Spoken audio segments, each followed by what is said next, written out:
Então, galera, vê só. Vê só a mamãe colibri vir ao ninho com o meu dedo encostado no ninho, ó. Vê só aí, ó. Pode ser aí, minha filha, venha. Ó, vê que lindinha. Tá posando no meu dedo e alimentando os filhotinhos, ó. Vê como tá coisinha fofa, vê que linda. Isso sim é o que eu chamo de natureza. Linda. Vê que lindinho, tá alimentando os filhotinhos, ó. Filhotinho aí, coma. Toma aí.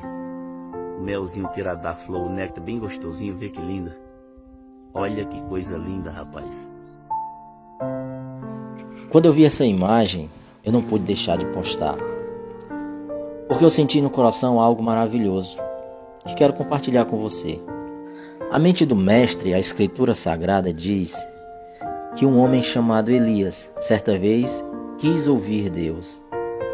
E ele se isolou em uma caverna, e nessa caverna ele queria ouvir Deus através de um trovão, através de um raio, através de um terremoto.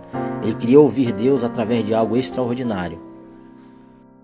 Mas a Escritura diz que Elias, o homem de Deus, só ouviu Deus através de um cício tranquilo, de uma brisa suave. Eu espero que essa imagem dessa mamãe beija-flor cuidando do seu filho possa fazer com que você entenda que em meio a tanta guerra, em meio a tanta luta, em meio a tanta dificuldade, em meio a uma pandemia, esse é o cício tranquilo, é a brisa suave de Deus para você hoje. Ele cuida de você, Ele cuida de mim, Ele cuida de todos nós. Nós vamos vencer.